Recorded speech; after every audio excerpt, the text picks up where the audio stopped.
উজনি অসমত জলৰ প্ৰলয়ৰ আজি 2টা সপ্তাহ সম্পূৰ্ণ হ'ল। এই মহাবিপদৰ সময়ত অসমলৈ আহিবলৈ সময় নোপোৱা প্ৰধানমন্ত্ৰী নৰেন্দ্ৰ মোদীক আজি দেখা গ'ল অন্ধ্ৰপ্ৰদেশত। ফুলেৰে সজোৱা এখন বাহনত উঠি প্ৰধানমন্ত্ৰীজনে উপভোগ কৰিলে অন্ধ্ৰপ্ৰদেশৰ একাংশ শিল্পীয়ে প্ৰদৰ্শন কৰা লোকনৃত্য। প্ৰায় 13,500 গৰাকী জনজাতীয় মহিলাই প্ৰধানমন্ত্ৰীগৰাকীৰ আগত প্ৰদৰ্শন কৰে পৰম্পৰাগত ধিমচা নৃত্য।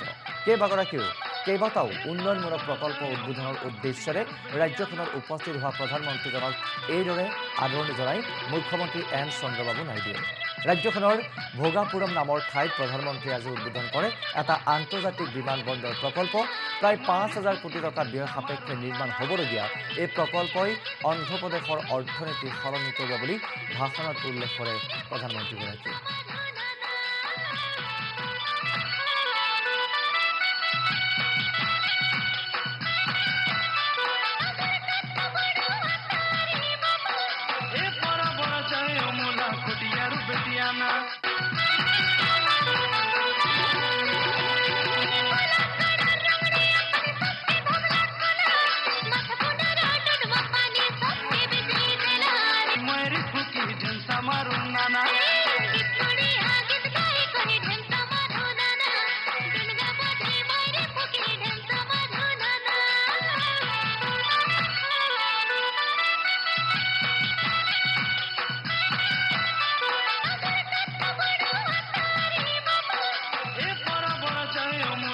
উজনি অসমত জলৰ প্ৰলয়ৰ আজি 2টা সপ্তাহ সম্পূৰ্ণ হ'ল।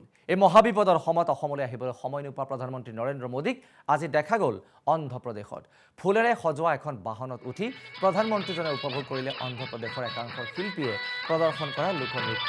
প্ৰায় 13,500 গৰাকী জনজাতীয় মহিলাই প্ৰধানমন্ত্ৰীগৰাকীৰ আগত প্ৰদৰ্শন কৰে পৰম্পৰাগত ধিমচা নৃত্য। কেইবাটাও উন্নয়নমূলক প্ৰকল্প উদ্বোধনৰ উদ্দেশ্যেৰে ৰাজ্যখনত উপস্থিত হোৱা প্ৰধানমন্ত্ৰীজনক এইদৰে আদৰণি জনাই মুখ্যমন্ত্ৰী এন চন্দ্ৰবাবু নাইডুৱে। ৰাজ্যখনৰ ভোগাপুৰম নামৰ ঠাইত প্ৰধানমন্ত্ৰীয়ে আজি উদ্বোধন কৰে এটা আন্তৰ্জাতিক বিমানবন্দৰ প্ৰকল্প। প্ৰায় 5,000 কোটি টকা ব্যয় সাপেক্ষে নিৰ্মাণ হ'বলগীয়া এই প্ৰকল্পই অন্ধ্ৰপ্ৰদেশৰ অৰ্থনীতি সলনি কৰিব বুলি ভাষণত উল্লেখ কৰে প্ৰধানমন্ত্ৰীগৰাকীয়ে।